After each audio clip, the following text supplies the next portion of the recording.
Bigfoot stomping in the dark, dark night. Aliens dancing in the pale moonlight. Cryptid chatter blowing up the airwaves. Dr. Hogwash gonna make your day. Dr. Hogwash, yeah, he's the boss.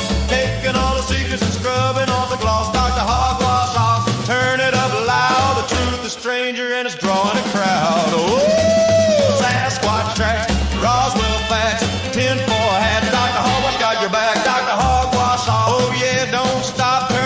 Turn it up. It's a truth drop.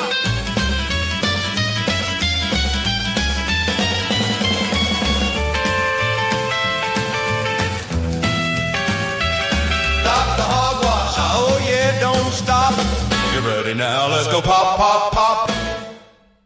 Welcome back, truth enthusiasts, pattern enjoyers, and people who have that strange feeling that reality now comes with pop-up ads.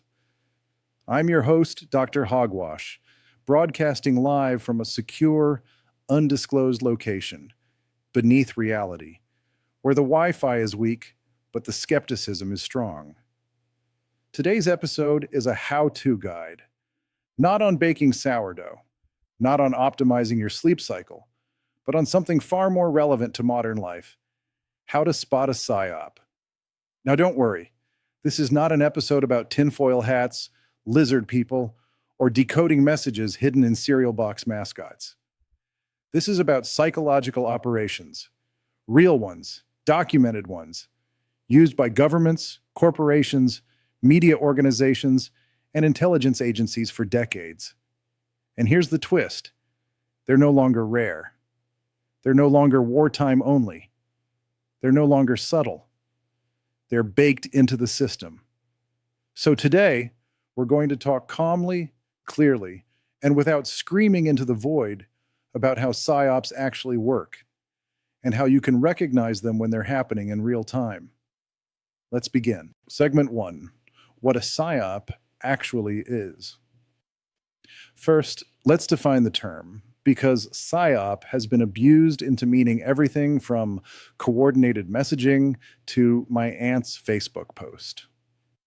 A psychological operation is an organized effort to influence emotions, perceptions, and behavior, usually at scale, by shaping how people understand reality. Keywords here: organized, intentional, behavior shaping. Psyops are not random misinformation. They're not just lies. They're narrative environments. The goal is not necessarily to convince you of one specific belief. The goal is to narrow your range of acceptable thoughts, trigger predictable emotional responses, exhaust your ability to critically evaluate new information.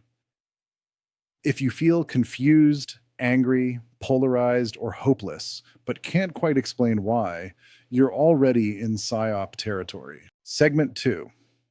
Sign number 1. Emotional override. First major red flag: emotional override.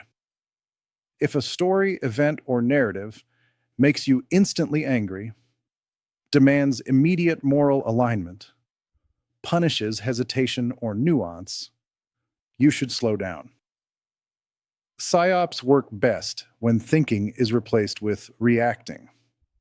Common emotional triggers include fear, this threatens your safety; moral panic, silence equals complicity; urgency, act now or it's too late; shame, only bad people question this. When a message bypasses logic and goes straight for your nervous system, that's not an accident. That's design. Ask yourself, am I being informed or emotionally steered? Segment 3. Sign number 2. False binary traps. Second sign, false binaries. Psyops love simple boxes. You're told there are only two options. You're either for this or against it.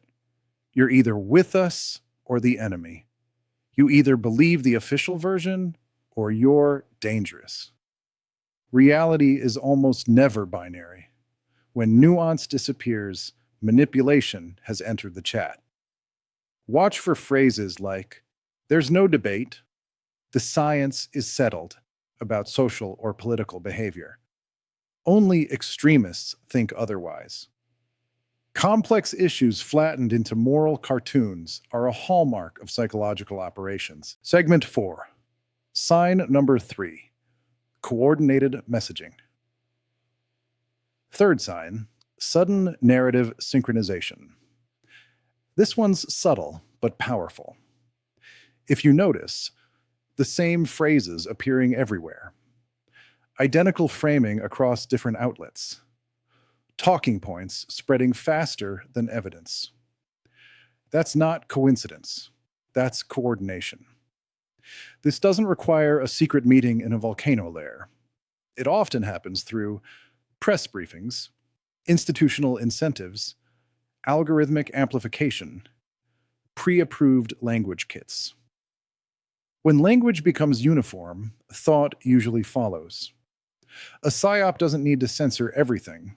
It just needs to flood the space with one dominant storyline. Segment 5. Sign number 4. Moving definitions. Fourth sign, shifting definitions. Psyops often rely on semantic drift, changing what words mean over time without announcing it. Watch closely when old terms are redefined, labels expand to include more people, criticism is reclassified as harm. When definitions move, accountability disappears.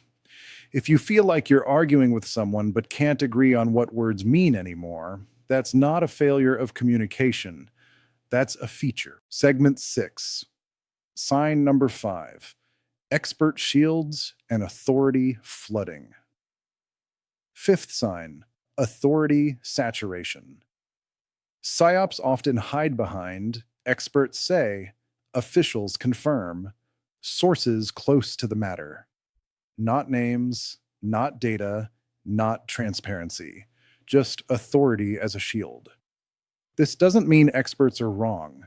It means expertise is being used as a substitute for explanation.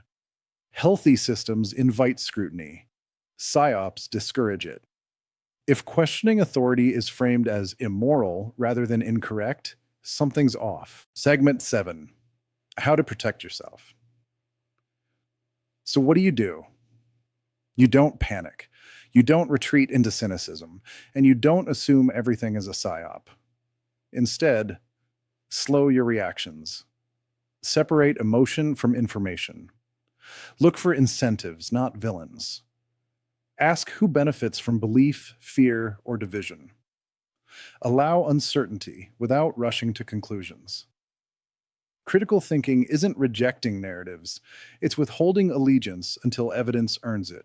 And remember, spotting a psyop doesn't mean you've escaped the matrix. It just means you've stopped sprinting toward every flashing headline like a cat chasing a laser pointer. You don't need secret knowledge. You don't need forbidden documents. You just need patience, curiosity, and the courage to say, "I don't know yet." Which, ironically, is one of the most dangerous things you can say in a world built on certainty. This has been Dr. Hogwash reminding you, if reality suddenly feels scripted, emotionally exhausting, and aggressively simplified, you might not be crazy. You might just be paying attention. Until next time, stay skeptical, stay human, and for the love of logic, read past the headline.